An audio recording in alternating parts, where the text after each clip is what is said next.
Bem, galera, tudo bem? Eu sou o Edson Mello.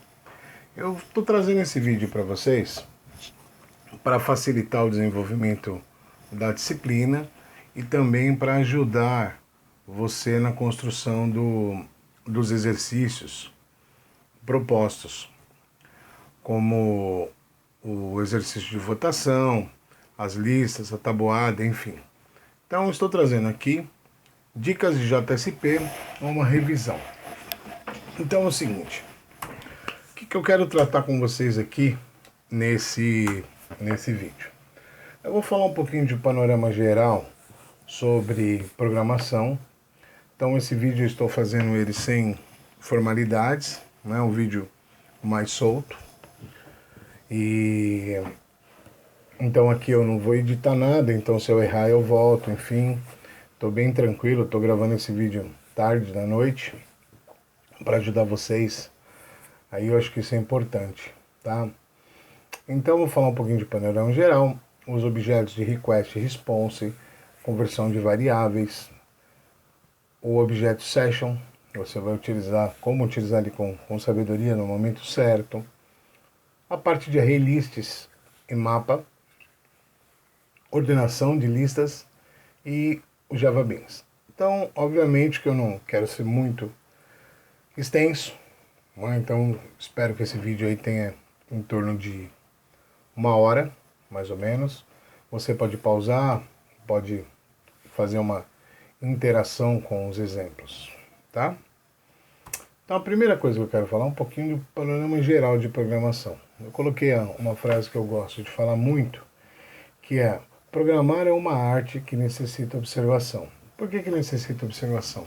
Muitas vezes quando nós temos um problema, quando nós estamos aprendendo a programar, existe uma expectativa muito alta de que o professor nos ensine a programar, que o professor nos mostre exemplos de como fazer determinadas coisas. Então, é óbvio que existe um guia para ser feito isso.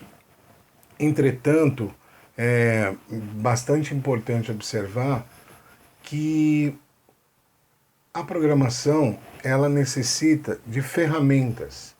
Então eu comparo muito isso com o seguinte: você tem uma caixa de ferramentas onde você tem uma furadeira, você tem um martelo, você tem um parafuso, você tem um prego, e você aprende a utilizar esses instrumentos.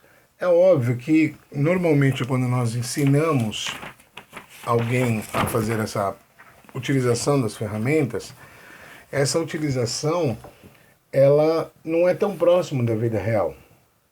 Então, para aquela pessoa que dirige, eu não sei se você dirige, tem uma outra comparação também, que lá na autoescola, quando nós aprendemos a dirigir, o professor diz que nós temos que dar a seta, que nós temos que acelerar de certa forma, que nós temos que frear de certa forma, olhar para os retrovisores. Isso ele explica durante a aula, que nós estamos fazendo ali a prática do volante. Só que no mundo real, quando nós estamos no nosso carro andando, ou quando nós precisamos utilizar o nosso martelo, aquilo não foi ensinado. Então é muito importante que nós observemos, né, a questão, o que é que eu posso fazer? Qual é a ferramenta certa que eu posso utilizar para resolver determinado problema? Então, antes de tudo, antes de qualquer problema que eu resolva, que eu tenha que resolver, a primeira coisa que eu faço é observar e ver que técnica que eu posso utilizar, ou melhor, qual ferramenta melhor me ajuda para resolver aquele problema. Então é muito normal que haja uma grande resistência na programação de que está difícil, eu não consigo implementar, porque muitas vezes a ferramenta em si nós não sabemos utilizar. Isso é verdade, porque assim como você está aprendendo hoje tecnologias para a internet, eu também estudo, desculpa,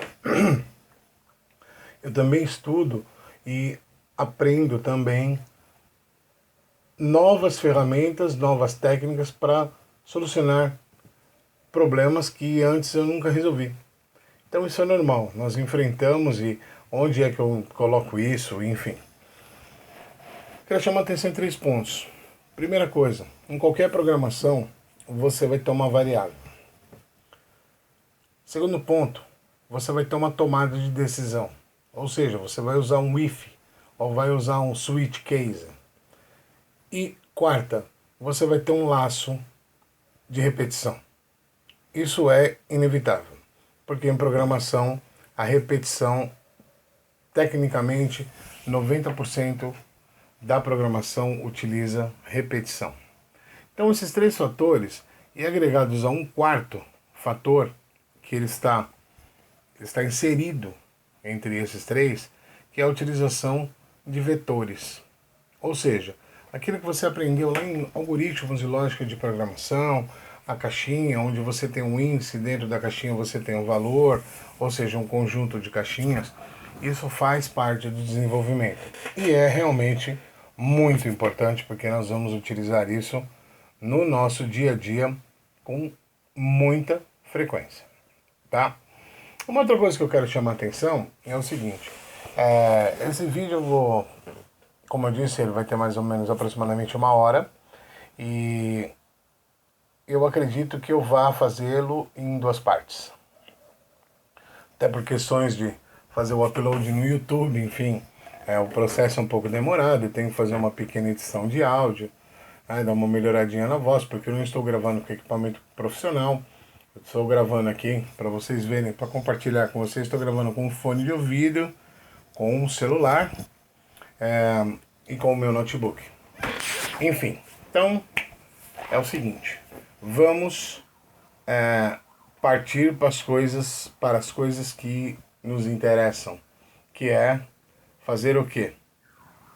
Aprender, fazer uma revisão daquilo que vocês já olharam, já viram no AVA, apesar de não ser um material que está lá tão rico, mas ele tem todos os fundamentos que eu vou passar para vocês aqui. Só que com uma outra visão, uma visão um pouco mais prática da coisa, tá bom? Então, eu volto em um minutinho. Então, eu quero começar falando, tá? Vou começar falando aqui de HTML mais JSP, ou seja, HTML mais JSP, posso criar grandes aplicações. É claro que não são aplicações profissionais, porque aplicações profissionais, assim como você está aprendendo em servidores de aplicação, serviços de internet, a utilização de servers, que é uma tecnologia mais avançada, que maximiza o desenvolvimento, enfim. Mas trabalhar com JSP é muito importante porque você, com poucos recursos, você desenvolve uma aplicação bastante complexa para te atender em determinados pontos onde você necessita de velocidade para o desenvolvimento de aplicações. Isso é muito interessante. Então aqui na tela, estou trazendo para vocês aqui, tá? Vou fazer aqui algumas anotações. Então eu tenho aqui, por exemplo, um conjunto HTML de instruções, né? Um corpo, cabeçalho, enfim. E eu tenho aqui uma tag. A tag do JSP, que vai fazer a abertura, ou seja, o sinal de menor e o sinal de percentual, e aqui o fechamento, o sinal de percentual e o sinal de maior. Ou seja, para que eu embuta códigos JSP dentro do HTML, é necessário que eu utilize essas tags, ok? Então olha lá, as tags indicando o início de um JSP e a outra tag aqui indicando o final de um JSP. Perfeito? Então observem o seguinte, alt.print, olá mundo, isso é Java. Simples. A única diferença que nós tínhamos lá, vou dar uma relembradinha aqui, bem sucinta, né? Quando eu tinha lá no... opa! Espera aí que aqui me deu piriri aqui no slide. Quando eu tinha... que eu podia escrever, vamos ver se eu consigo escrever aqui. Eu não lembro como faz para escrever aqui no meio do slide. Enfim, eu tinha system.out.print e o valor. Isso era lá em Java, em orientação a objeto. Então no JSP eu vou tirar a parte system e vou colocar só o out.print. O resultado do código que eu mostro aqui para vocês, ó, é o mesmo que nós tínhamos anteriormente. O resultado dele é esse Olá Mundo escrito no browser. Você pode perceber aqui que eu tenho localhost, que é o servidor que eu estou rodando local na minha máquina. Estou rodando o Tomcat na porta 8084. E aqui vem o nome da aplicação na qual eu fiz esse exemplo. Então aqui eu tenho a saída, ou seja, eu tenho o que eu escrevi aqui no meu código, né? Eu tenho o meu código aqui escrito, ele está resultando aqui, ok? Perfeito, então vamos prosseguir. Aqui eu já tenho um segundo exemplo, que ele é um pouco mais elaborado. Por quê? Eu não estou fazendo simplesmente um outprint do meu valor Olá Mundo. Eu estou fazendo duas observações. A primeira, eu estou usando o @pageimport, que é uma diretiva, como você estudou lá no material. Diretivas servem para que eu possa fazer inclusão de arquivos, chamadas a classes do Java, definir parâmetros de página, enfim. Existem algumas diretivas, as quais estão descritas no material, e aqui eu vou abordar superficialmente. Então, a minha abordagem aqui ela é mais prática. Então aqui eu tenho o mesmo HTML e eu tenho o mesmo outprint. Só que aqui eu mudei um pouquinho o texto, está? Olá Mundo hoje é. Então, hoje é vai ser impresso esse texto e ele vai ficar aguardando uma nova instrução. Então, note que eu coloquei aqui um BR, ou seja, eu estou saltando uma linha. E na próxima linha eu vou escrever new date. Observe o seguinte. Quem é new date? Primeiramente eu tenho a importação da classe para manipulação de datas. Porque aqui embaixo eu estou usando date. Date é uma função do próprio Java, ou seja, um objeto do próprio Java. E eu sei que é um objeto porque eu estou colocando aqui, ó, a palavra new. Eu vou criar uma nova data que o próprio Java vai me fornecer. Mas para isso eu tenho que fazer o quê? Fazer a inclusão da minha biblioteca. Né? Então, no caso, eu tenho que importar a classe. Então, olha lá, eu estou criando então um objeto, criação de um novo objeto date, e eu quero que esse resultado seja Olá Mundo, hoje é, e ele me mostre o quê? Ele me mostre na saída uma data. Agora preste atenção. Note onde está o círculo aqui, que eu tenho um sinal diferente. Esse sinal diferente qual é? Eu coloquei aqui a expressão. Ou seja, eu não preciso, note que há uma diferença substancial em termos de código, eu não preciso escrever out.print new date. Eu simplesmente coloquei o sinal de igualdade, ou seja, o sinal de atribuição. Então ele substitui o objeto out. Isso é bastante importante porque você minimiza o código, enfim, você consegue ter alguns resultados bastante interessantes com relação a isso. Então o resultado nosso é esse aqui, ó. Olá Mundo, hoje é with, no caso quando eu fiz era um dia da semana, que não é hoje é terça-feira, né? Então nesse caso era quarta-feira, uma quarta-feira de novembro, do dia 26 de 2014. Então está gravado uma telinha que estou usando desde o ano passado.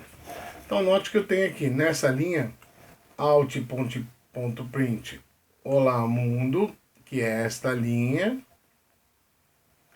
e eu tenho new date, que é toda esta linha, ou seja, esse valor é retornado pelo próprio Java.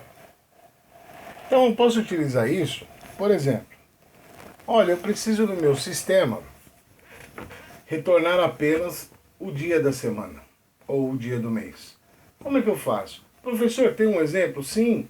Você vai no manual do Java ou na própria IDE, no NetBeans, no caso que nós estamos utilizando, né?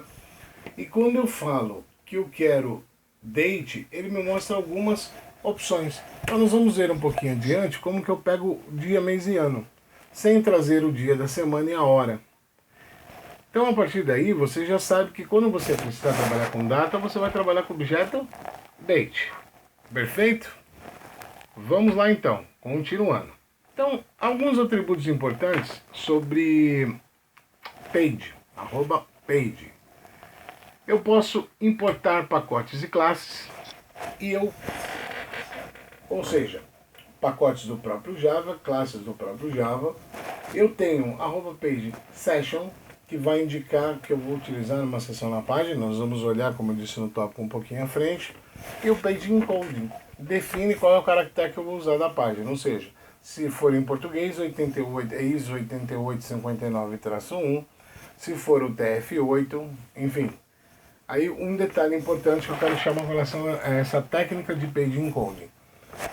Vamos supor que seu programa está em português, né? Sua aplicação está em português e você necessita fazer a gravação num banco de dados MySQL ou MySQL. O código de página no MySQL deve ser correspondente. Então, para isso, nós forçamos que ele seja gravado no UTF-8, por exemplo. Isso garante a integridade dos caracteres especiais com acento e cedilha, por exemplo. Como eu disse lá no comecinho, no meu panorama geral, é importante que eu saiba trabalhar com variáveis. E programação tem que ter variável, não tem jeito. Então aqui eu tenho a utilização de uma variável e note que eu estou lá com o meu, novamente, com o meu @page import, né? Estou lá de novo com ele, porque, olha lá, @page import simple date format. Ah, mas espera aí. No nosso exemplo anterior, que eu vou voltar aqui, eu tinha aqui, ó, Java útil date. Mas por que então que aqui eu estou usando o Java date format?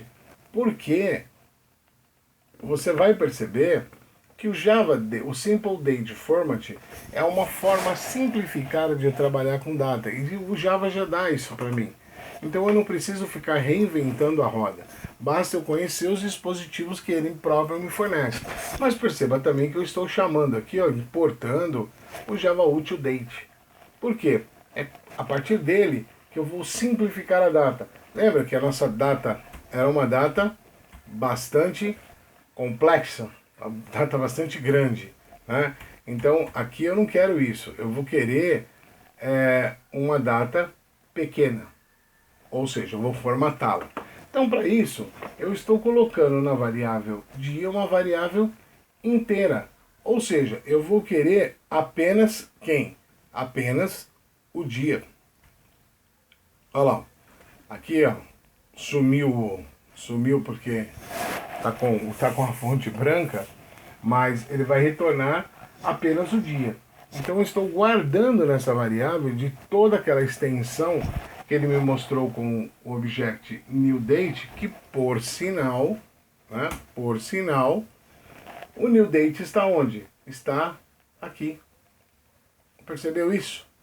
Eu estou usando o newDate e dele eu vou fazer a formatação. Ou seja, eu vou fazer a primeira coisa, um integer.parseInt, ou seja, o valor que está sendo devolvido para mim, ele é do tipo data. Então, para que eu possa manipulá-lo, eu preciso converter essa variável, ou seja, converter o valor para o tipo de dado igual da variável que eu vou receber. Então, para isso eu vou ter que fazer um parse. E esse parse é do tipo inteiro. Então, perceba que eu vou utilizar a classe integer com o método parseInt. E vou criar um new object simple date format do tipo dd, ou seja, vou retornar apenas day, ou seja, o dia. Ponto format, que é o método que eu tenho do objeto simple date format, ou seja, é o método que formata. Ele formata quem? Eu preciso saber quem que ele vai formatar. Para isso eu informo e digo que eu vou fazer uma nova data, ou seja, um new date.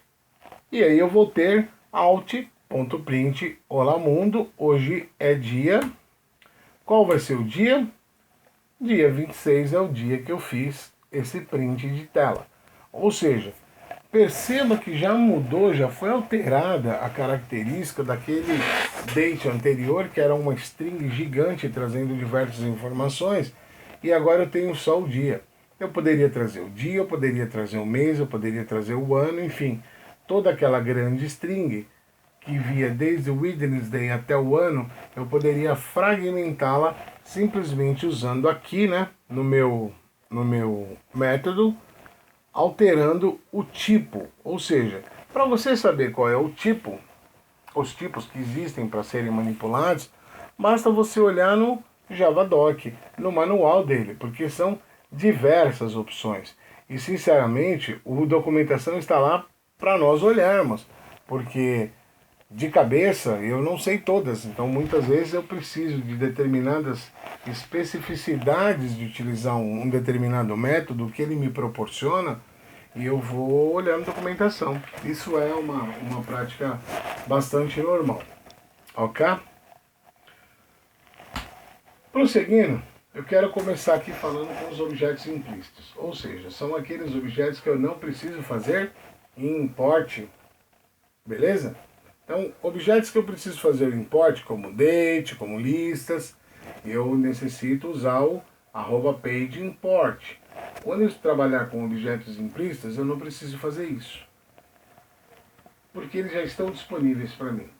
E a definição dele são os objetos que encontram-se disponíveis para que nós utilizemos sem que seja necessário fazer instância desse objeto. Ou seja, eu não preciso de utilizar a palavra, por exemplo, new objeto, new outro objeto. Perfeito? Ou seja, eu posso fazer o acesso dele direto pela página. Então, quantos tipos nós temos? 4 tipos aqui. Eu tenho o objeto out, que ele representa o método writer de um servlet. E eu utilizo ele para exibir dados na página. Beleza? Então lembra do out.print? Esse daqui é o objeto que eu vou trabalhar. Tranquilão? Outro objeto, request. Esse objeto request, ele é extremamente utilizado. Por quê? Ele permite que eu recupere valores postados ou pelo método post ou pelo método get do HTTP, os valores que foram enviados para a página, para o script onde o objeto request vai fazer a recuperação desses dados. Então eu vou colocar um exemplo já logo à frente para deixar isso bastante claro. O objeto response, por outro lado, ele permite que eu envie dados do servidor para o usuário. Então o request ele vai buscar os valores que o usuário fez o envio, como por um formulário ou por um link, pelo método post ou pelo método get. E o response ele vai fazer a devolução do valor para o cliente. Então o response ele pega os valores, ele coleta os valores enviados pelo cliente, o response redireciona, envia isso de volta ao cliente. E o objeto session, que permite acesso às sessões. Então um dia eu utilizei um exemplo que foi bastante interessante, o pessoal gostou desse exemplo. Você imagina que o session é alguma coisa como uma caixinha, que você pega valores ou coisas e põe dentro da caixinha e fecha. Posteriormente, quando você abrir essa caixinha, você recupera os valores que estão, ou as coisas que estão lá dentro. Então você imagina, por exemplo, que você tem 20 caixinhas, 20 variáveis. Mas eu preciso utilizar a variável não somente naquele lugar que eu estou. Porque o que acontece com o JSP?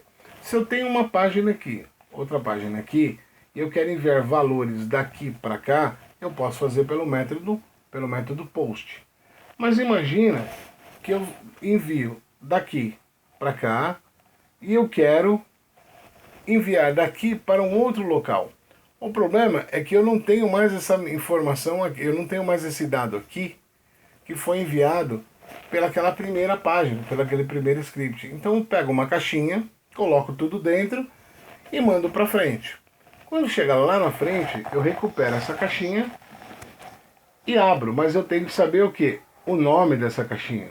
E isso eu posso fazer pulando de página em página.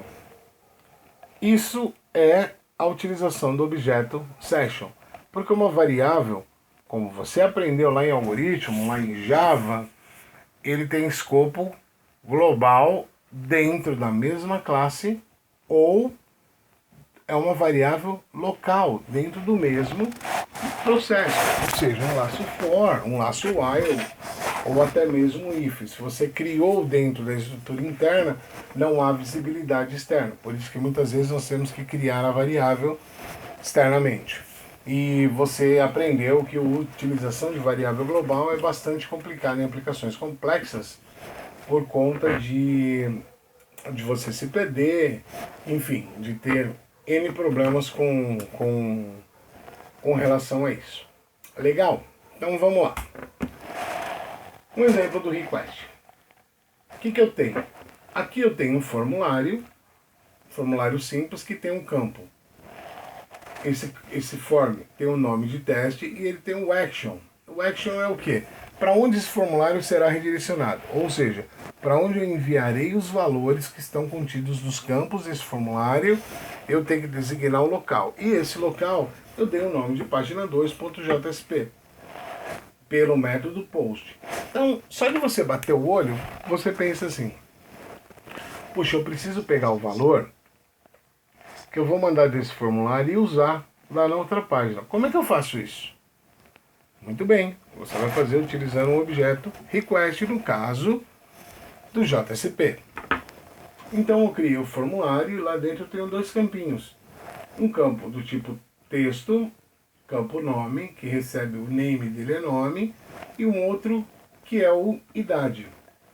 Quando eu clicar aqui então em enviar, que é um botão do tipo submit, ele vai enviar os valores para a página JSP.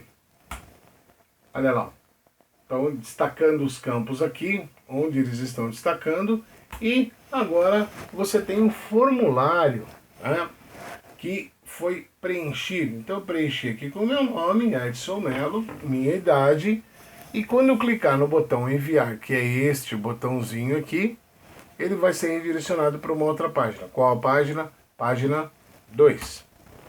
Muito bem, aqui eu trago para você então a página 2. E essa página tem uma coisa muito interessante. Qual é? Estou utilizando o método request que eu falei anteriormente. Então, o objeto request, que é um objeto implícito, ele tem métodos. Um dos métodos que eu vou utilizar, que é o mais utilizado, é o getParameter, ou parameter, que é o que vai pegar os valores que estão vindo lá daquele formulário anterior. Então, quando eu clico no botão para enviar, ele pega os dados e manda para essa página 2. E nessa página 2 eu faço o quê? Eu pego esses valores. E como que eu pego? Eu crio uma variável, isso pode ser feito até de forma direta, mas nesse caso eu estou fazendo para já demonstrar a utilização, pensando como que se utiliza bem o recurso. Eu criei aqui uma string nome, que vai receber quem? O getParameter de quem? Do nome. Ou seja, vai recuperar o valor de um parâmetro que está onde? Contido no campo nome do formulário. E ele vai armazenar onde? Na variável nome. Se eu tenho a idade ela é do tipo inteira. Porque ninguém tem 18,3 anos. Nós temos 18 anos, ou 19 anos, ou 40 anos, ou 50 anos, enfim. Então eu vou pegar essa variável e colocar ela do tipo int. Olha aqui, ó. E vou fazer, como eu fiz lá anteriormente, um parse, porque todo valor que eu recebo via o método request, ele é do tipo string. Não esqueça isso. Ele é do tipo string, eu tenho que fazer a conversão. Então, eu vou aqui, fazer a conversão do dado, perfeito? E note que eu estou utilizando aqui o request.getParameter idade. Aí você me pergunta, mas por que tem o toString? Porque eu estou forçando que o dado, isso é um dado até um pouquinho redundante, mas eu estou forçando que o valor está sendo enviado ele do tipo string. É claro que nós teremos um problema aqui, e aqui vai entrar aquele conceito que eu disse anteriormente, que é o conceito da observação. Só estou recebendo uma idade. Eu não posso digitar no campo idade uma letra A, porque eu não tenho como converter A em inteiro. Então você tem duas opções para isso. Checar em primeiro lugar se o valor que está chegando é do tipo inteiro, quando você fez o parse. Você já checa. Ou então, lá na hora de fazer a postagem do formulário, você verifica ou só permite que no campo, por exemplo, utilizando jQuery ou JavaScript, que ele só permita campos numéricos inteiros, no caso da idade. E aí, um pouquinho mais para frente, num dos exercícios que eu solicitei, eu digo para você o seguinte, utilizando um Java Beans, que alguém informe a data de nascimento, você retorne a idade. Pois bem, pensando um pouquinho, será que eu vou usar Java Date? Será que eu vou utilizar o Simple Date Format? Fica pensando. Sim, nós vamos utilizar. Agora basta você explorar essa característica e saber quais elementos você faz para fazer o cálculo. A hora que a gente chegar no Java Beans um pouquinho lá para frente, eu vou abordar novamente isso, tá? Então aqui eu tenho as duas variáveis dentro do meu outprint. Ou seja, olá nome, que é o nome que eu recebi do formulário, sua idade é mais idade, que é a idade que eu peguei o valor que eu recebi do formulário idade, fiz o parse e coloquei na variável idade. Ok?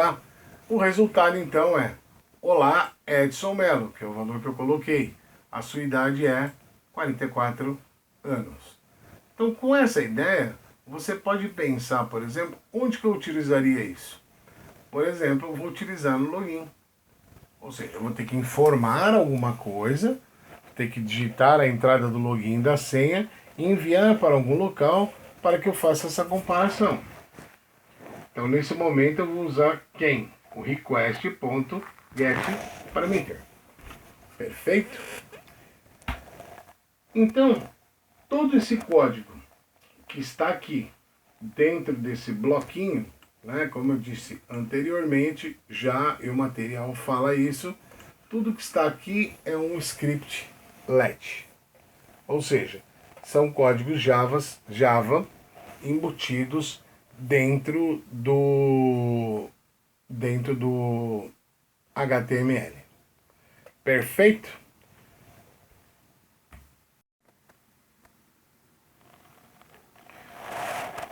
Pois bem, então agora que a gente já viu o scriptlet mais o objeto request, agora eu vou para o próximo objeto, que é o objeto que muito me interessa, que é o objeto response.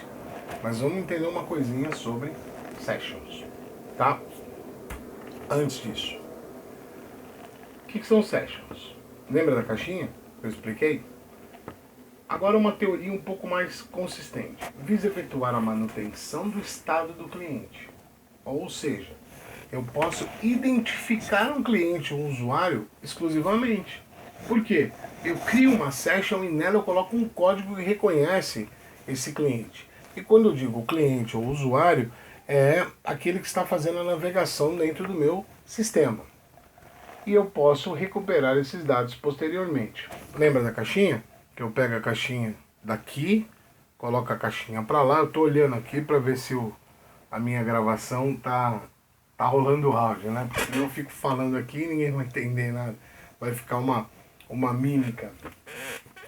Onde que eu utilizo então as sessions? Normalmente em sistema de logins, para fazer a validação, em controle de navegação, para saber em que páginas que eles estão, o meu usuário, meu cliente está navegando, e para carrinho de compras, é muito utilizado, porque quando você faz a compra, e mesmo que você vai para outro site, quando você volta, a sua compra está lá no seu carrinho.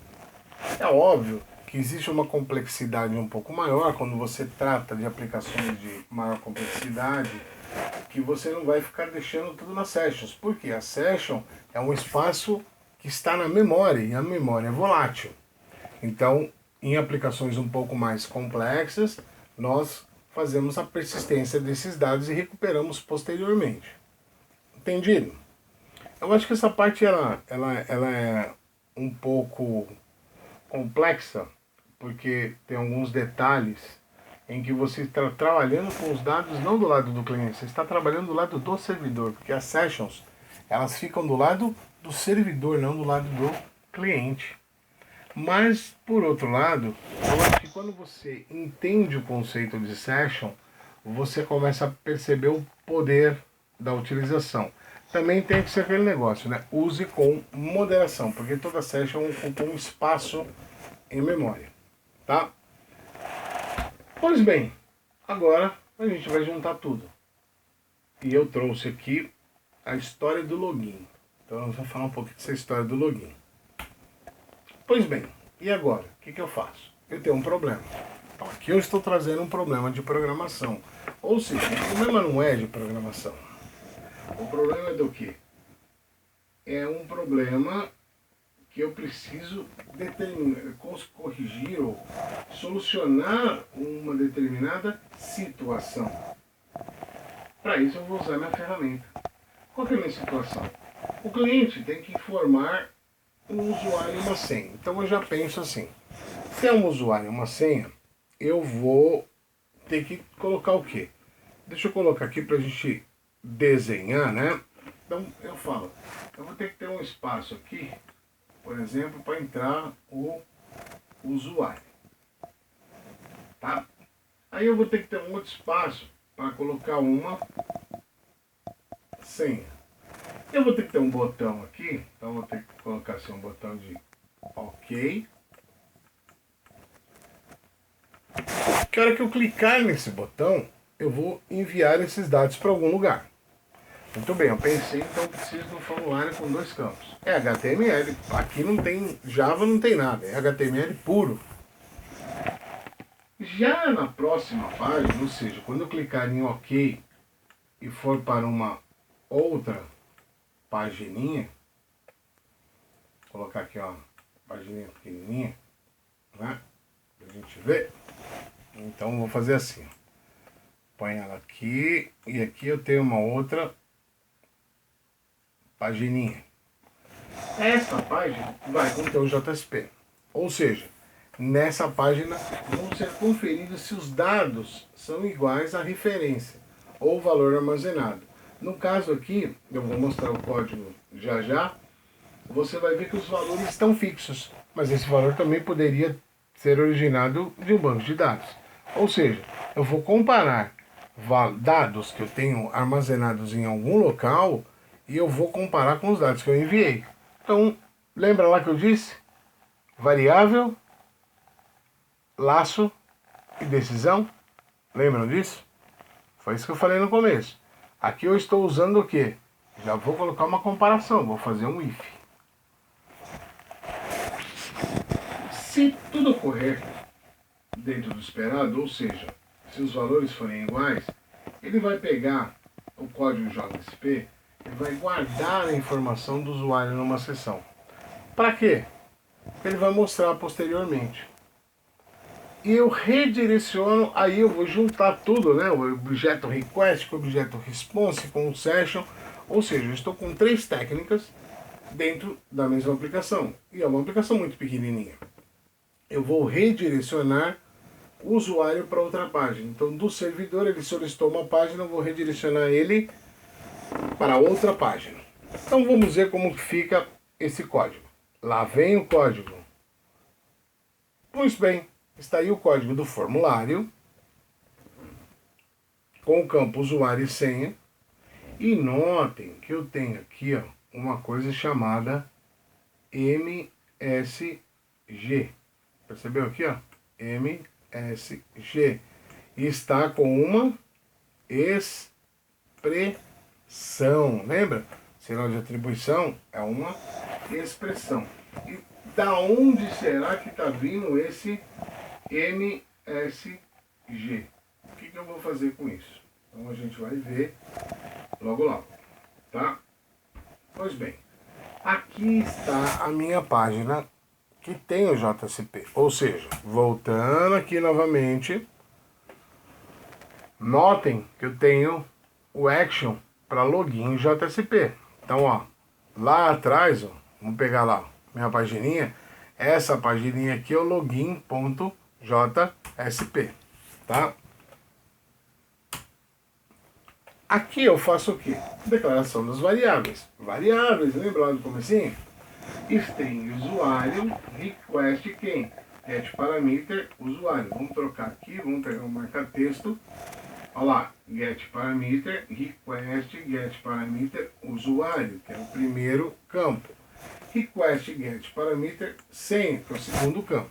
É importante frisar o seguinte, que o nome do parâmetro que você está passando para o parameter, ele deve ser igual ao nome do campo. Porque senão você envia uma coisa e ele tenta pegar outra, não vai rolar, não vai dar certo. Tranquilinho? Então, continuando. Conforme eu disse, testo se eles são iguais. Ou seja, eu pergunto, usuário, quem que é usuário? Tcharam, usuário não é uma string?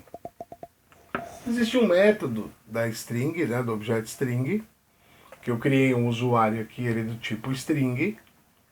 Existe um método que chama-se equals, ou seja, o equals ele faz o quê? Ele compara o valor de dentro do objeto e não o objeto. Então, o objeto usuário, ele recebe o nome. Se eu der um outro usuário, um new usuário, por exemplo, ele é outro objeto. Então, um objeto é igual ao outro? Não, não é um igual ao outro. Então, aqui eu utilizo o equals, porque o equals eu pego o valor que está dentro do objeto. Nesse caso, eu pego e comparo. Se o usuário, o valor que estiver dentro do usuário, for igual a teste e, lembra lá o operador lógico? E. O valor que estiver dentro de senha for igual a 1, 2, 3, ou seja, fiz a comparação, eu digitei lá na página, no nosso formulário, teste no usuário e 1, 2, 3 na senha. Quando eu recebo essa página, ele pergunta se essa condição for verdadeira, ele cria então a nossa famosa session. Então vou criar uma sessão do lado do servidor para guardar o nome de quem? O nome do usuário. Então o método setAttribute do objeto session, ele tem 2 parâmetros. O primeiro parâmetro, ele está aqui, ó. Ele é o nome dessa variável. Diferentemente de uma variável comum, porque nós estamos falando de objeto, onde eu tenho tipo e o nome da variável, aqui eu tenho o objeto método e eu tenho o nome dessa variável. E o segundo parâmetro é o valor da variável. Perfeito? Feita essa gravação, o servidor vai colocar na memória e ele vai fazer o quê? A utilização do objeto response. Ou seja, response envie para o cliente como? Send redirect. Envia um redirecionamento de página. E esse redirecionamento vai para qual página? Para a página autenticado.jsp. que será que tem nessa página autenticado JSP? Você já vai ver. Caso contrário, ou seja, isso aqui é diferente, ele vai fazer um response.send redirect para index JSP e aqui, ó, sinal de interrogação, uma variável erro igual a 1, ou seja, estou passando um parâmetro no método get. Assim como você aprendeu lá em ASP, nós tínhamos a mesma formação. Por que a mesma formação? Porque o que nós estamos enviando faz parte do cabeçalho HTTP, ou seja, não é JavaScript, se você Java, JSP. Se você fizer isso em .NET, se você fizer isso em PHP, terá a mesma formação da URL. Ok? Então isso faz parte do cabeçalho HTTP. E eu estou enviando isso porque eu quero fazer um teste lá na index JSP. O que será que tinha lá na index JSP? Vamos lembrar o que tinha lá na index JSP? Olha lá, fiz aqui, eu vou fazer uma marcaçãozinha, ó. Se os valores poderiam ser originados de uma consulta ao banco de dados, como eu disse anteriormente. Eu tenho um objeto, a gente vai ver isso daqui a pouquinho com o banco de dados, acho que daqui umas 2 semanas. E eu vou fazer um vídeo que vai ficar disponível lá no AVA para você, explicando só sobre banco de dados, métodos de conexão, drivers, o CRUD, o include, o delete, a query, o update, como fazer manipulação de dados utilizando JSP. Perfeito? Como eu falei, né? Estou fazendo aqui uma marcação que quando eu redirecionar para minha página JSP, que é o que eu vou redirecionar agora, é o que vai acontecer. Então, vai lá. Agora eu tenho minha página JSP. Você pergunta para mim, mas peraí, aquela página JSP que você colocou o index, ela era uma página pequenininha. Era uma página pequenininha? Não. Tinha uma parte dela que estava escondida. Então aqui eu faço o quê? Faço lá, lembra do ISO 89581? Olha lá, ó, tô trazendo ele aqui, ó, falando que o código de página é em português. E olha lá a minha string MSG. Notem que eu criei uma variável. Mas Edson, como você criou uma variável? Criei uma variável utilizando o quê? Notem que eu tenho aqui, vamos trocar o lápis aqui, a canetinha. Olha lá, tem um pouco mais interessante aqui, ó. Perceba que eu tenho um sinal da tag JSP, então vou até dar uma aumentadinha aqui. Eu tenho menor, abrindo o sinal JSP, eu tenho uma exclamação. Quando eu tiver uma exclamação, significa que eu estou declarando ou uma variável ou um método interno diretamente na página. Ou seja, estou criando essa variável de modo global. Legal? Tudo bem, voltando ao código aqui, eu vou fazer um try. Por que um try? Porque eu vou tratar o erro. Caso ocorra um erro, eu quero que esse erro seja propagado, ou seja, para que não dê um erro na minha página, no meu navegador. Eu vou controlar esse erro, tá? Então, a questão de try catch, você pode recuperar essas informações, esse conhecimento, pode buscar ele no material de orientação a objeto, da disciplina de orientação a objeto, onde tem especificamente um capítulo que fala sobre tratamento de erros, tá? Muito bem, então aqui na minha index, de volta a ela, como eu mandei para o servidor via post para o login, e ele fez um send redirect para a página de index, caso esteja falso e caso esteja verdadeiro, ele faz o quê? Ele manda para o autenticado. O que vai ter no autenticado? Você vai ver o que tem lá no autenticado, tá? Aqui ele faz se session get attribute usuário.equals vazio, ou seja, se eu peguei a session, olha lá, eu estou recuperando, gente, aqui de novo, tá? Eu estou pegando a session get attribute. Qual o nome da session que a gente deu lá atrás? Usuário. E eu pergunto se o conteúdo dela é vazio. Só que notem, olha aqui, ó. Bem aqui, eu vou trocar até a cor da caneta para ficar em destaque. Deixa eu pegar aqui ó, uma verdinha. Olha lá, eu tenho um sinal de exclamação. Perceba isso. Por quê? Eu estou negando, ou seja, se ele for diferente de vazio. Se for diferente de vazio, significa que lá no outro arquivo, no login, a session foi, o if foi válido, ou seja, entrou na parte true do if. E ele criou a session. Então, se for, ele redireciona para autenticado.jsp. Pergunta, onde está a session? Está lá no lado do servidor. Tá? E aí, eu faço uma outra pergunta. Se o request_get_parameter, ou parameter, ele for igual a 1, olha lá, o RR igual a 1 é o que está sendo passado onde? Olha ele aqui do lado. Né? Eu estou informando na URL, é um método get. Então ele pergunta, se ele for igual a 1, ele devolve uma mensagem, login ou sem inválido. Significa que não bateu as informações.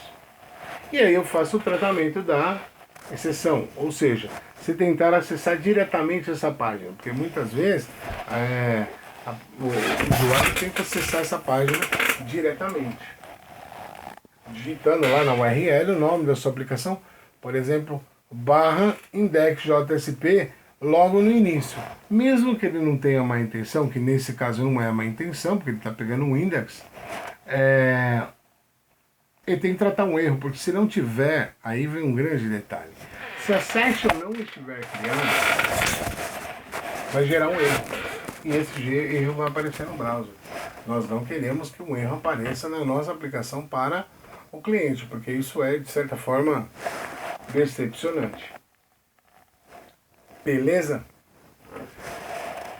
Ele faz um novo try dentro do cat e pergunta se ele é igual a 1, ele põe login sem inválido, novamente. Caso ele devolve, ou seja, se não for, a mensagem em branco.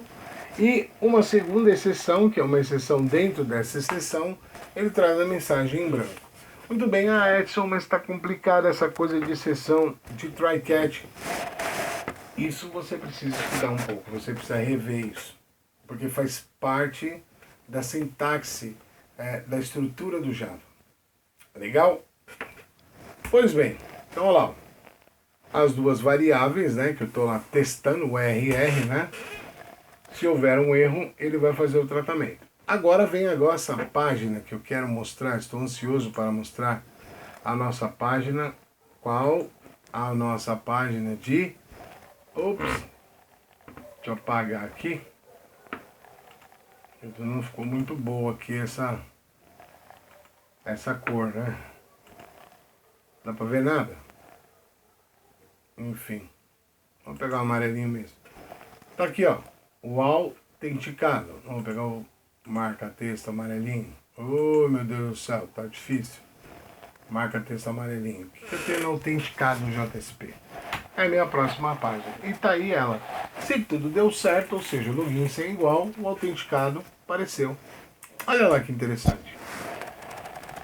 Se session não for vazio, eu testo de novo.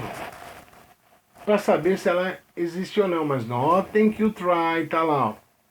Lembra que eu falei do try? Se eu não tratar o erro e não existir essa session, ele vai crashar e vai mostrar um erro horrível do Tomcat na tela com milhares de linhas em que ninguém entende nada. Tá? Então, eu pergunto, se não for vazio, ou seja, se a sessão tem valor, tem. Eu faço Alt-Print, olá, olá quem?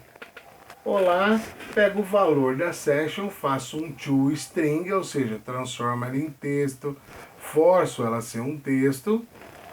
To uppercase, o que é uppercase? Mostro ele o valor, o conteúdo dessa session, tudo em letra letras maiúsculas. Estou convertendo ela para uppercase. Note que eu tenho aqui o session.getAttribute. Diferentemente da index, que é set.attribute. Ou seja, quando eu faço set, eu imputo dados. Quando eu faço get, eu recupero esses dados. Joinha? Muito bem. Caso eu tenha um erro ocorrido, ela dá um redirecionamento para a página index, JSP. Pois bem, e agora? Eu quero sair desse sistema. Eu preciso eliminar esses meus valores das sessões. Para isso, eu uso uma técnica. Primeira coisa, eu atribuo a sessão que eu criei, no caso aqui, usuário e senha, eu ponho o valor qual? O valor de nulo. Eu deixo nulo. E posteriormente, logo em seguida, eu faço um session.invalidate, ou seja, eu vou invalidar essa sessão. Ela não terá mais valor naquela navegação. Com isso, o que vai acontecer? Eu mando para index.jsp. Chegando na index.jsp, ele vai perguntar: existe a seção usuário? Não. Então o que ele faz? Pede o login e senha. Entendeu essa lógica? Eu crio um valor e ponho na memória do servidor. Depois eu fico comparando essas coisas com aquele valor que eu já tenho lá. Essa é a função da sessão. Ou seja, armazenei uma variável, fiz um teste usando o teste lógico, um if, e tomei uma decisão do que fazer. Peguei o valor com o objeto request para gravar na session e usei o response.sendRedirect para mandar diretamente para uma página. Então tá lá, atribuo valor nulo, faço invalidação da sessão e meu sistema de login está pronto. Então eu quero que você perceba, que você analise, para o vídeo, analisa como que é a dinâmica do login. Como que eu faria se eu fosse o computador? Como que eu guardaria a identificação, por exemplo, de uma pessoa que chega na portaria do meu prédio? Eu tenho que anotar alguma coisa dela? Sim. Se ela for uma pessoa esperada, eu já tenho que comparar os dados que eu tenho, que já me forneceram antecipadamente, com os dados que ela está me fornecendo. Se for ok, eu posso liberar ela para subir. Se for diferente, o que eu faço? Tenta criar esse tipo de situação e entender como que você poderia resolver um problema utilizando request, response, a declaração de variável e o objeto session. Joinha? Eu tinha prometido que a gente ia ficar num vídeo de 1 hora mais ou menos, mas eu acho que a gente vai esticar alguns minutos a mais aí, que eu ainda tenho coisas que são bastante importantes, tá?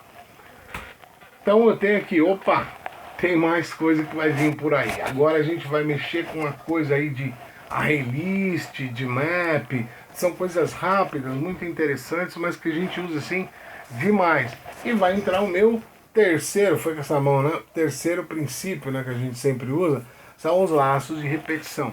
Então, aqui para fazer a utilização de ArrayList de map, nós vamos utilizar os laços de repetição. Então, pois bem, vamos lá. Então a gente vai começar falando de ArrayList. O que é um ArrayList? É uma classe para coleções. O que é uma coleção? Eu tenho valores e eu quero guardar esses valores numa lista, como se fosse uma drop-down. E depois eu quero recuperar esses valores, ou seja, eu vou colocar nesses valores, é a minha caixinha. Mas imagine uma planilha do Excel. Cada linha eu vou colocando um valor. Então começa na linha 1, na linha 2, na linha 3, na linha 4, na linha 5. Como que eu faço para recuperar esses valores depois? Eu tenho todos numa lista. Então eu tenho vários valores numa lista. Ah, mas Edson, isso não é um vetor? Não, não é um vetor. Tá? Isso é uma lista. Lembra lá em algoritmos que vocês ouviram falar em lista ligada, em pilha? em fila. Então nós estamos falando de uma estrutura de dados. Então collections ou coleções no Java, ela nos fornece diversos métodos, diversos objetos dentro de collections que nós podemos trabalhar com listas, com vetores, com arrays, enfim. Eu aqui vou abordar apenas dois, o ArrayList e o Map. Mas você pode procurar nos seus apontamentos de orientação a objetos, que você terá um campo bastante farto, bastante amplo para explorar, e lá você vai ter uma visibilidade maior de onde e quando utilizar. Então aqui eu vou dar dois exemplos. Eu vou dar um com ArrayList e o outro com Map. E ao final eu vou discutir um pouquinho a lista de exercício com vocês, tá bom? Então vamos lá. Para o ArrayList eu preparei o seguinte: eu preparei um código Java, obviamente, um JSP. Então eu criei aqui um projeto chamado de revisão JSP, que eu tenho aqui dois arquivinhos, um chamado ArrayList e o outro Map. Então vou começar pelo ArrayList. Estou abrindo aqui, vou maximizar a minha tela, vou aumentar um pouquinho, né, a fonte para ficar legal a visualização. Eu criei hoje à tarde isso aqui, tá? Esse arquivinho aqui já automaticamente. Então a primeira coisa que eu vou fazer é fazer o import. Então eu estou importando aqui três pacotes: collections, ArrayList e arrays. Eu vou utilizar ele para fazer algumas coisas interessantes. Então vou começar pelo ArrayList. Nesse caso, o que é um ArrayList? Um ArrayList, como eu disse, ele é um objeto que vai me proporcionar condições de colocar uma lista de dados dentro de uma variável só.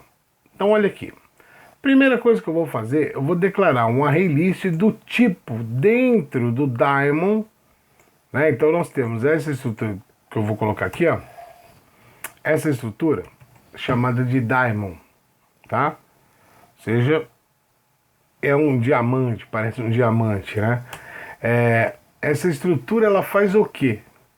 Ela informa que o que tiver dentro dela é o tipo do dado que eu estou manipulando nesta lista, nesse caso nesse ArrayList, né? Eu estou passando aqui, então, criando uma variável do tipo animais. Então vou criar aqui um animais que vai ser do tipo ArrayList, que recebe dados do tipo string. Posso pôr número? Não, só se for um número string, ou seja, 1 entre aspas, menos 8 entre aspas, 3,2 entre aspas. Isso não é um número, é uma string. Ah, Edson, mas lá na frente eu quero recuperar essa string e transformá-la em número. Pois bem, para isso existe o parse. Parse int, parse double, parse float, enfim, os outros parsers. Então aqui eu criei um ArrayList do tipo string para a variável animais, que é um new ArrayList, ou seja, criei um novo objeto animais, atribuí um objeto ArrayList para a variável animais. E agora, em animais, eu vou poder fazer a inclusão desses dados. Que dados? Dados que eu quiser, no caso, animais. Então, a minha sintaxe é animais.add, ou seja, estou adicionando.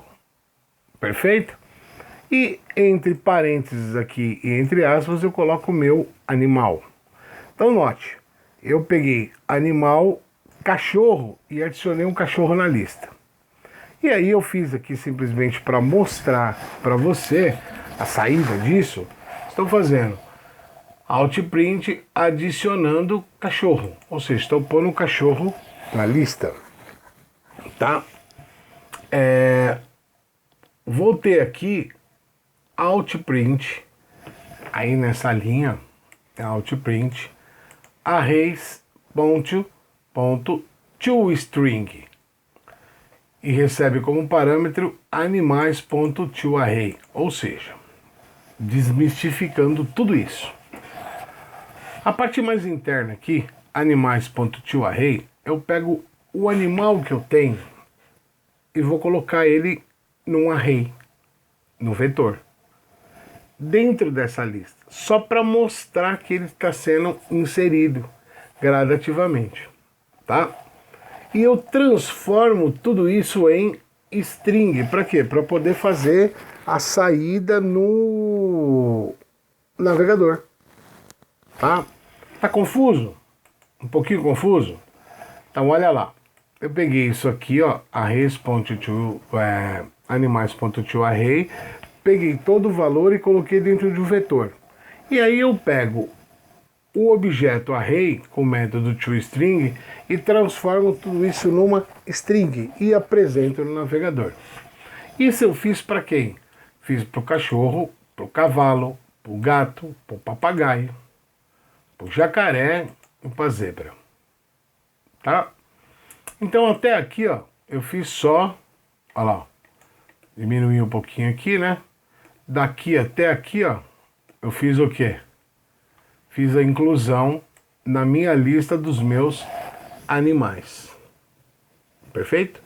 E eu vou mostrar isso no navegador, tá?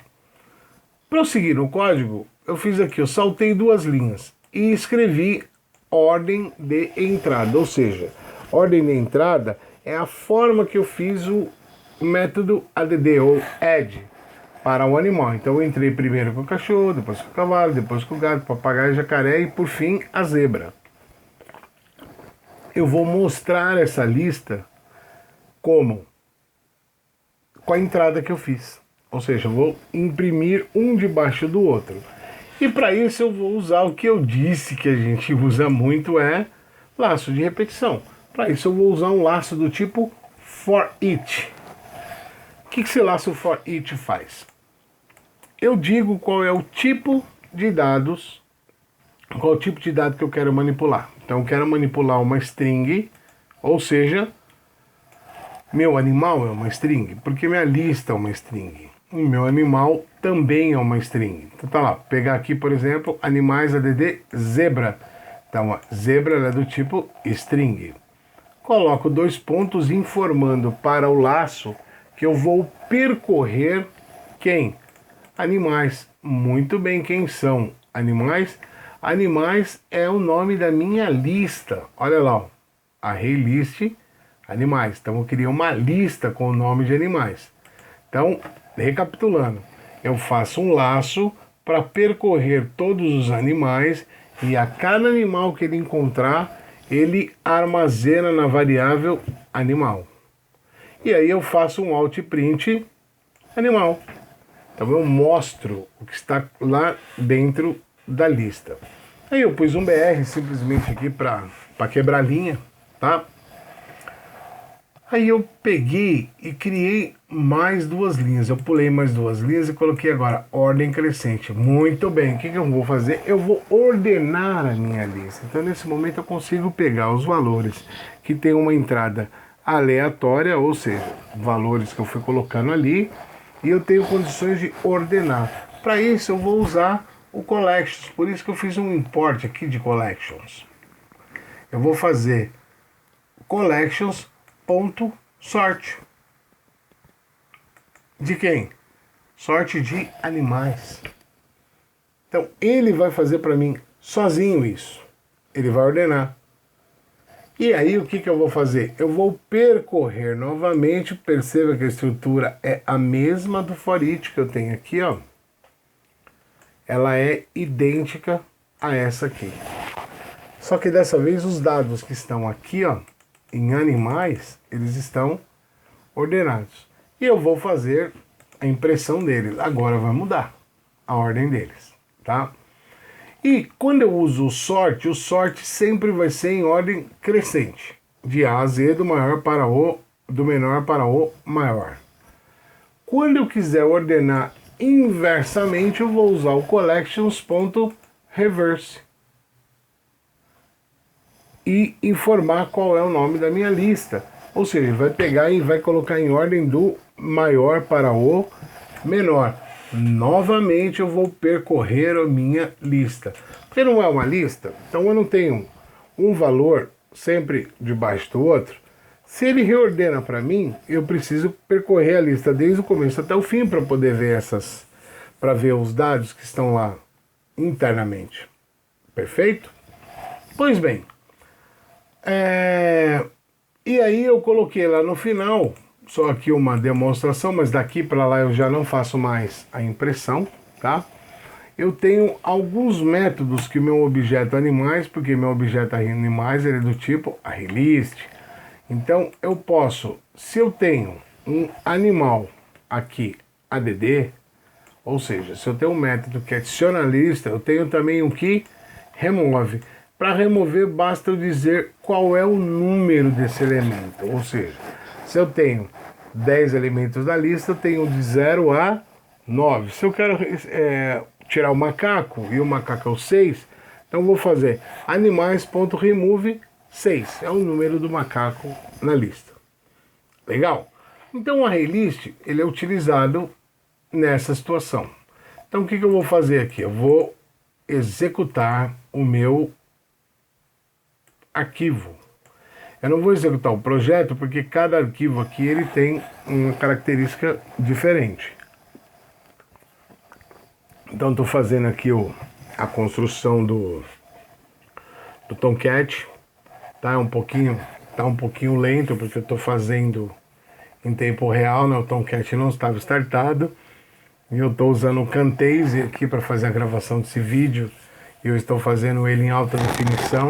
Por isso o processo da máquina está bem, apesar de ser uma máquina que suporta bastante, é o i7. Assim mesmo ainda fica um pouquinho lento, tá bom? Muito bem. Gerou aqui nossa parte, tá cheio de coisa aqui, vamos ver o que está acontecendo. Então lá, adicionando cachorro. Muito bem. Vou abrir aqui. Tá lá, animais ADD cachorro, Altprint adicionando cachorro. E mostro quem? O vetor que eu estou utilizando. Qual é o vetor? Olha lá, quem está no meu vetor? Cachorro. O segundo é o cavalo, olha lá, cachorro, cavalo. E assim sucessivamente até a zebra, olha lá. Cachorro, cavalo, gato, papagaio, jacaré e zebra. Então eu tenho todos os elementos numa lista, ou seja, minha lista agora contém esses elementos. E agora eu vou percorrer essa lista. Né? No primeiro laço que a gente fez, eu falei, eu vou percorrer a lista na ordem de entrada. Então tá lá. Entrou o cachorro, entrou o cavalo, o gato, o papagaio, o jacaré e a zebra. Vamos dar uma olhadinha no código? Tá? Vou fazer assim, ó. Vou pegar isso aqui, ó. Fazer assim, ó. Pra gente poder enxergar um pouquinho melhor. Olha lá. Ordem de entrada, percorrendo pela ordem de entrada. Ou seja, estou percorrendo esse laço. For string animal, animais, Altprint animal. Olha lá. Ordem de entrada. Tá? Ele colocou aqui a ordem de entrada. Pulou duas linhas. Ops. Saiu aqui. Tá? E tá lá. Primeiro animal da lista, cachorro. Segundo, cavalo. Terceiro, gato. Tá lá, ó, cachorro, cavalo, gato, papagaio, jacaré e zebra. Nessa parte eu estou fazendo a ordem de entrada. Agora eu fui lá e usei o collections.sort. O que eu fiz com sort? Ordenei a lista. Basta olhar então. Cachorro, cavalo, gato, jacaré, papagaio e zebra. Olha lá, o jacaré voltou para debaixo de gato, quando na verdade ele estava debaixo de papagaio. Então ele fez a ordenação da nossa lista. Por último, eu fiz lá o reverse, ou seja, eu peguei ele de Z para A agora. E mandei fazer o que? Percorrer a linha aqui, ó. E ele fez, aqui está escrito ordem de entrada, mas aqui não é ordem de entrada. Percorrendo ali a ArrayList por ordem decrescente.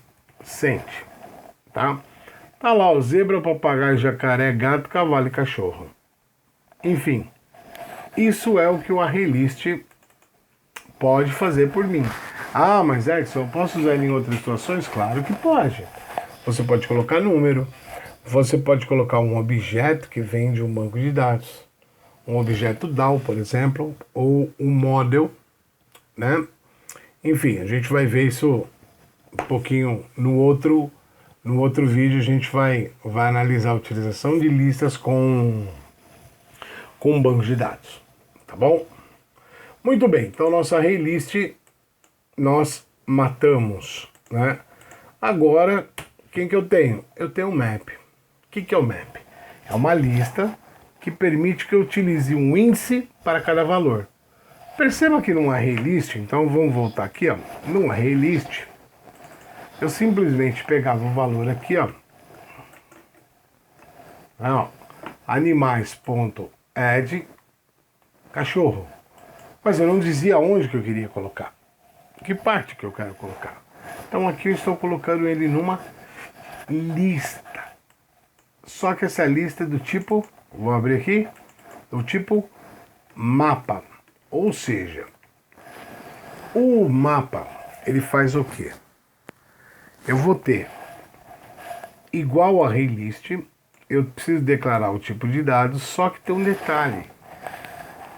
Ele aceita uma chave. Então eu posso informar uma chave e um valor. Então para cada chave eu posso colocar um valor. E ele trabalha com o hash map. Ou seja, o que é o hash map? O hash map é quando você tem uma quantidade muito grande de dados e por um algoritmo interno, por uma recodificação dos dados da própria variável, do próprio dado que você está colocando na variável, é feita um escalonamento que transforma isso numa coisa menor. E isso fica mais dinâmica a pesquisa, tá? A estrutura, se você perceber, a estrutura é idêntica à criação do array list, só mudando um detalhe. Eu tenho dois parâmetros para o mapa. Um é a chave, o outro é a string. Edson, posso ter um map int string? Pode, int, pode, desde que na hora de você fazer a inserção, também o valor tem que ser correspondente ao tipo. Então olha aqui, ó. Campus é o nome que eu dei para o meu mapa, agora não é DD, agora é put. Eu vou colocar na lista, perfeito? Eu vou inserir na lista. Chave é a primeira coluna, tá? O primeiro parâmetro é uma chave identificadora e o segundo é o valor. Então aqui eu criei 3 animais. K1 é cachorro, K2 é gato, K3 é zebra. E vou percorrer da mesma maneira. Só que mudou aqui um detalhezinho só. String key. Quem é key? Key é a variável que vai pegar cada linha do método keySet do mapa chamado campus. Ou seja, para cada campo que eu percorrer, eu vou ter um par de conjuntos de dados, que é a chave e o próprio dado. Lá no array list eu tinha só quem? Eu tinha só a variável. Eu não tinha o valor mais a variável. Eu tinha uma coisa só. Então era cavalo, cavalo. Aqui não. Aqui o cachorro, cachorro. Aqui é cachorro K1. Então eu tenho um índice para ele.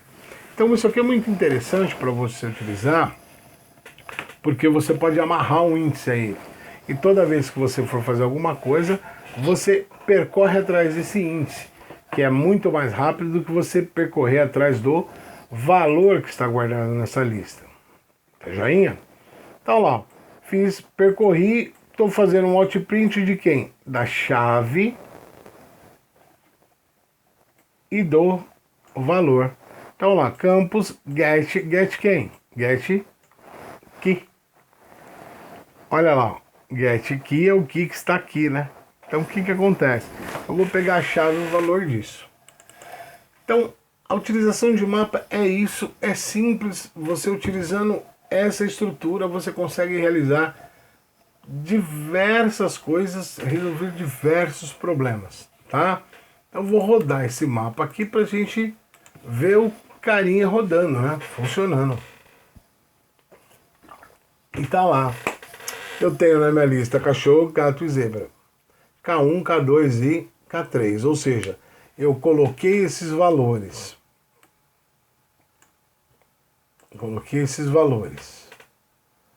K1, K2, K3. Deixa eu fechar aqui um pouquinho pra gente enxergar.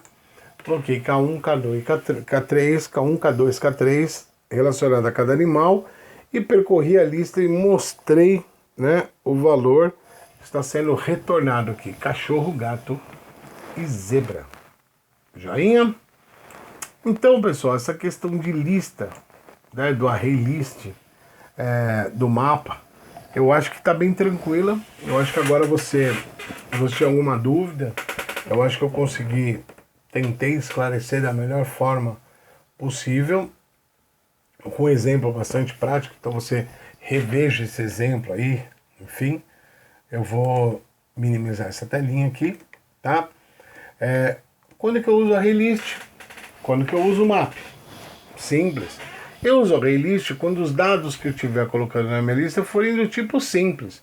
Ou seja, eu não preciso relacionar nada a eles. Vou fazer uma analogia aqui bem superficial. Um banco de dados. Você tem a chave primária e você tem um campo nome, por exemplo. Então, quando você faz um relacionamento, você relaciona pelo nome ou pela chave? Você relaciona pela chave. Então, posso relacionar um mapa pela chave. Qual é a chave? A chave é essa aqui, ó. K1, K2, K3, ou a chave que você determinar para o seu programa. Tá joia? Então é o seguinte, agora a gente vai partir para a última abordagem dessa nossa videoaula, tá? Que é a questão de Java Beans. Então o que é um Java Bean? Vamos lá. Java Beans não é calça jeans.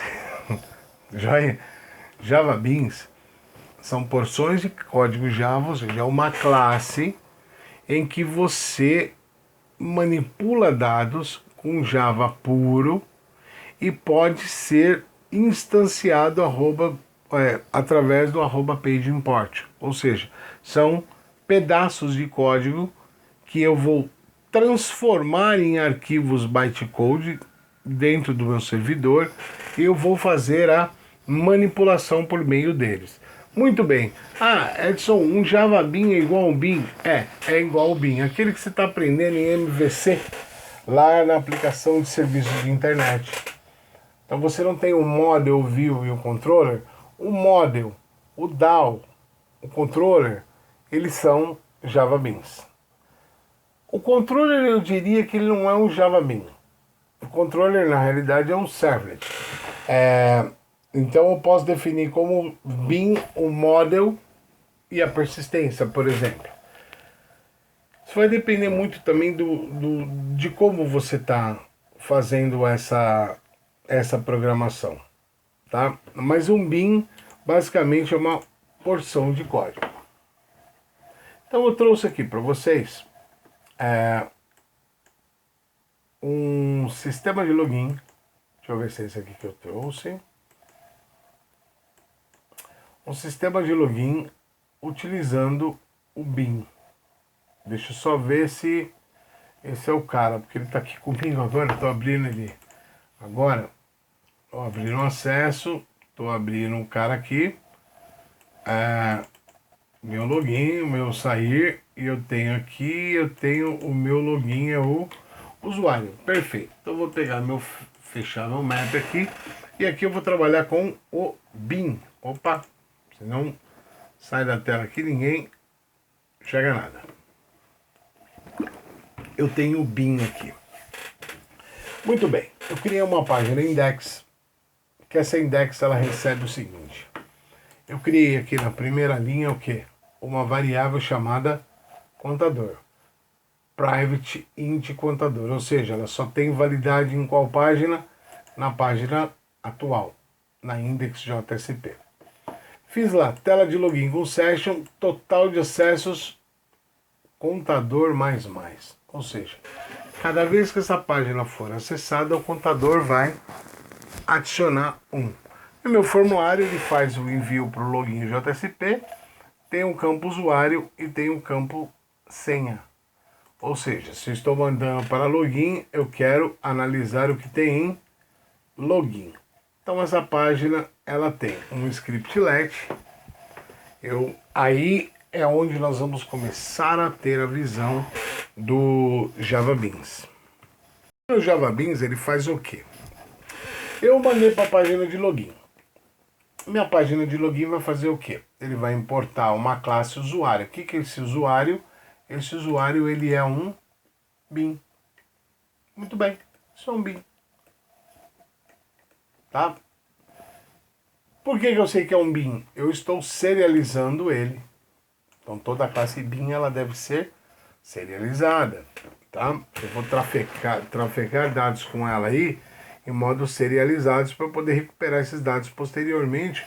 Eu estou fazendo a chamada de um bytecode, está compilado lá no servidor para utilizar numa página JSP. Tá? Então qual a estrutura dessa minha classe aqui, usuário? Ela tem dois atributos, usuário e senha do tipo string. Eu tenho um construtor vazio, então isso é importante, vou estruturar aqui, ó. Um bin deve apresentar, é melhor, né? Apresentar um construtor vazio, tá? Construtor vazio. E aí eu tenho os métodos get, etc. E lá por fim eu tenho um método chamado verifica, que ele é do tipo boolean, ou seja, ele vai retornar true ou false.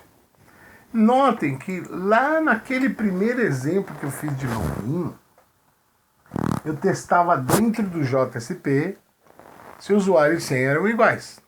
Recorda disso? Aqui eu estou testando isso num bin e ele está me retornando true ou false. Então olha lá, ó. Return usuário se o usuário for igual a Edson e a senha for igual a 1, 2, 3. Joinha? Então eu tenho o meu bin aqui, eu vou voltar lá para o meu login e aqui eu vou fazer aquela brincadeira, tá? De utilizar o meu bin nessa página. Então olha lá, eu criei um usuário que ele é do tipo usuário. Quem é o usuário? De novo, o usuário é o meu bin, tá? New usuário, ou seja, criei um usuário novo. E vou fazer o quê? Então aqui eu vou comentar, tá? Então aqui é uma variável para receber a mensagem, né? Receber a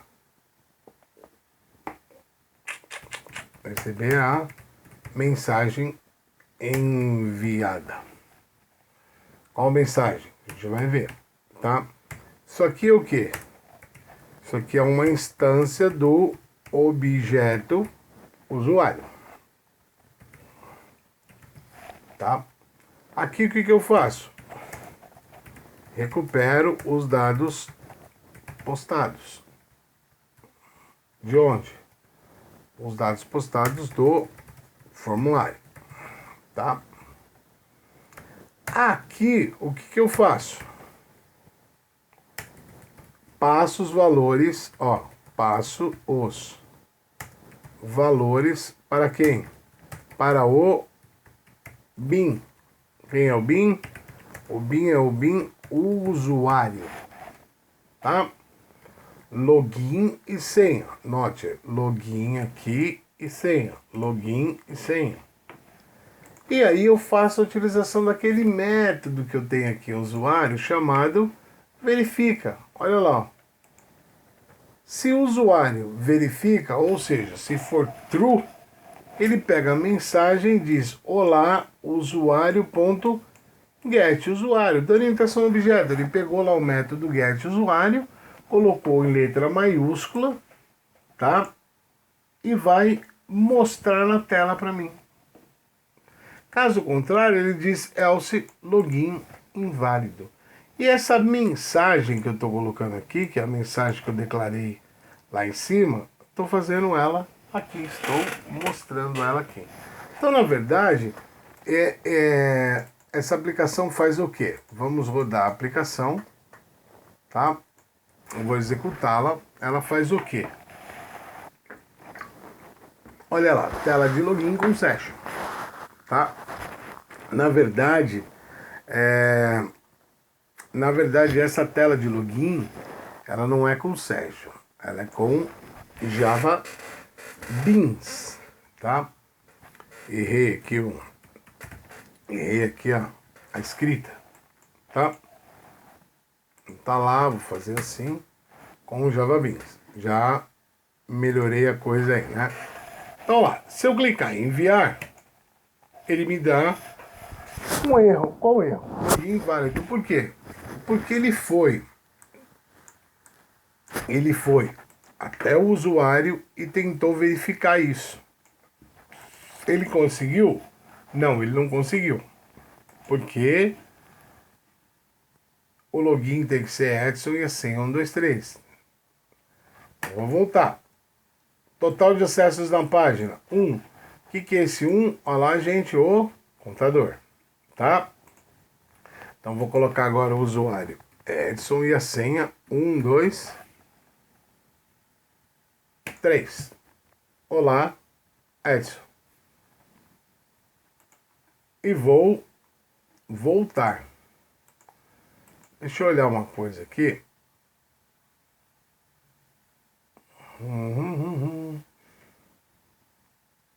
Não fiz aqui não. Vou dar uma conferida. Então, se eu voltar, eu tenho acesso 2. O que acontece se eu for para a próxima página? Se eu der enviar, o login está inválido. Se eu entrar com Edson de novo, 1, 2, 3. Olá, Edson. Da onde ele trouxe esse valor?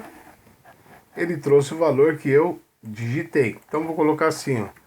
Edson _ Melo, senha 1, 2, 3. Login está inválido. Por quê? Porque o login tem que ser Edson 1 e senha 1, 2, 3, que é o que eu coloquei aqui na minha. O usuário verifica. Olha lá, senha Edson 1, 2, 3. Se eu trocar a senha aqui, Melo. Agora eu vou lá, Edson Melo 1, 2, 3. Olá, Edson Melo. E por que ele colocou o underline? Porque é o valor que eu estipulei lá. Perfeito?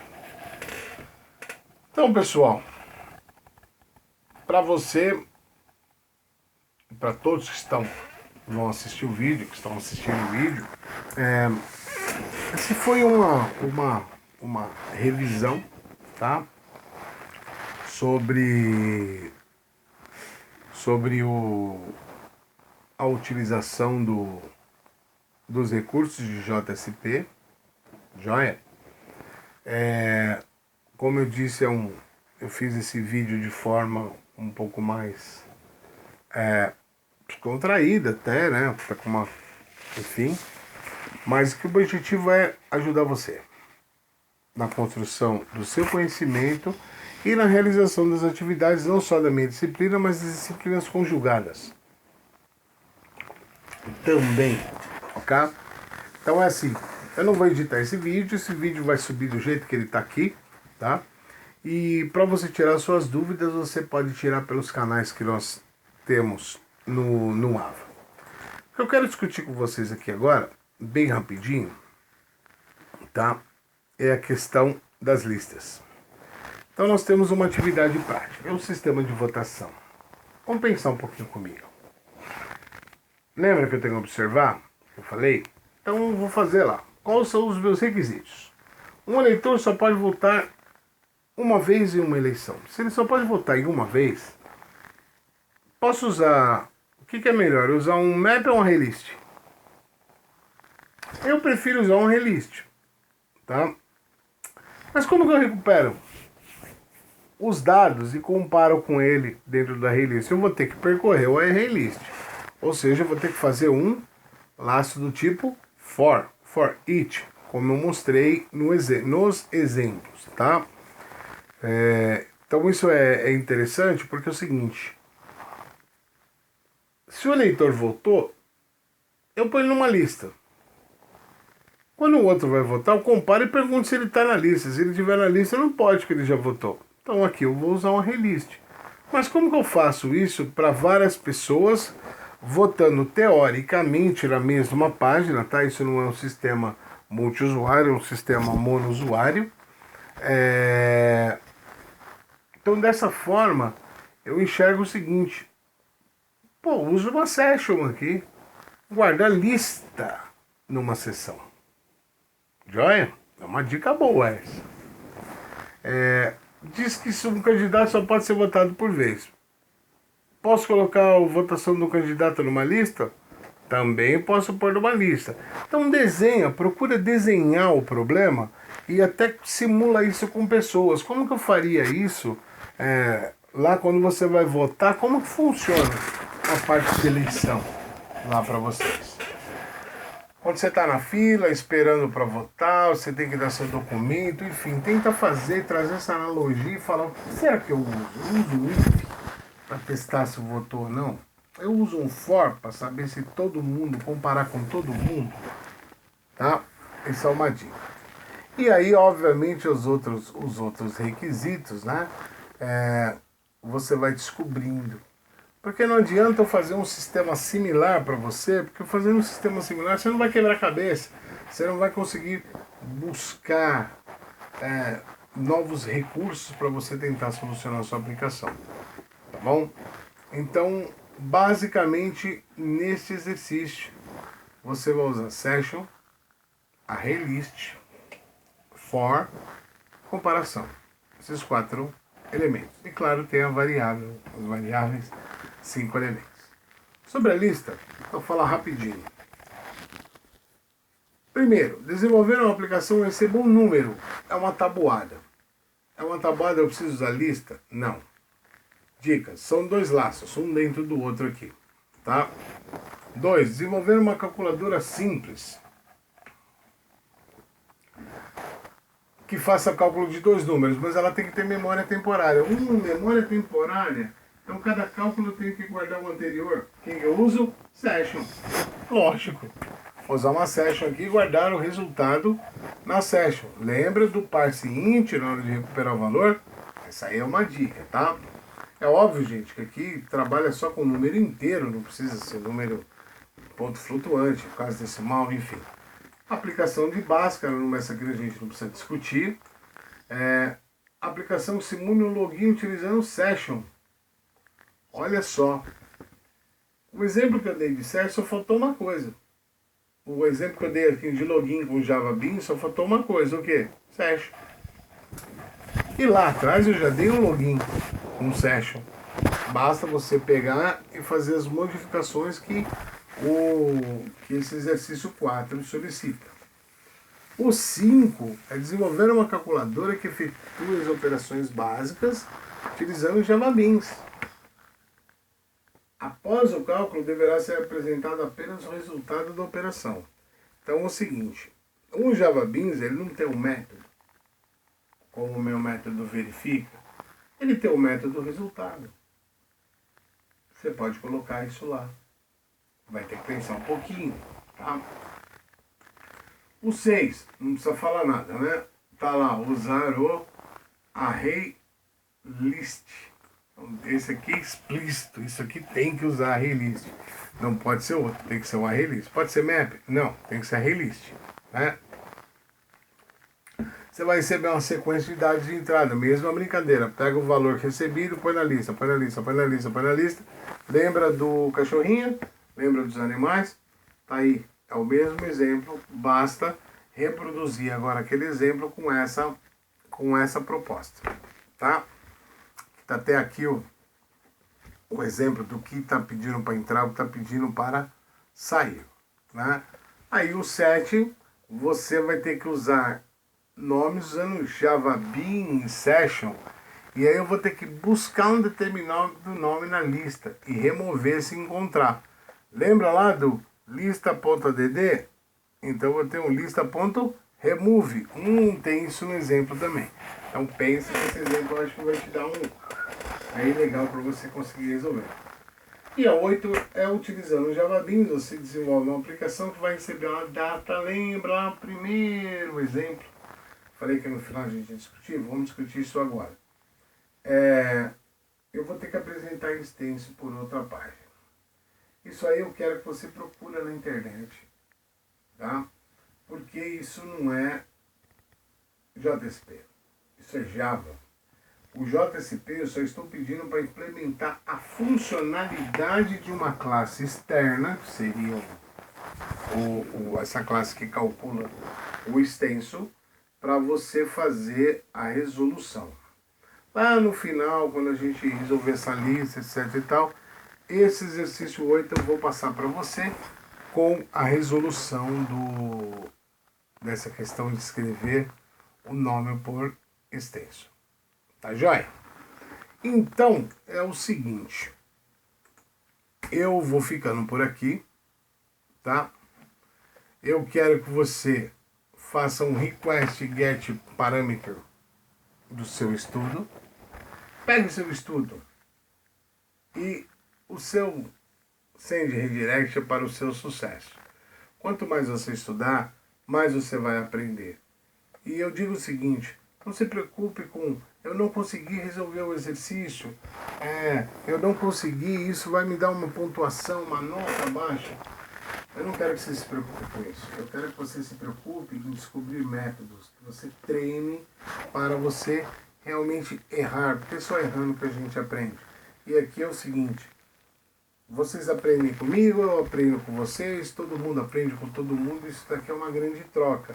Porque muitas vezes não adianta você saber todas as técnicas se você não sabe enxergar o mundo para resolver problemas.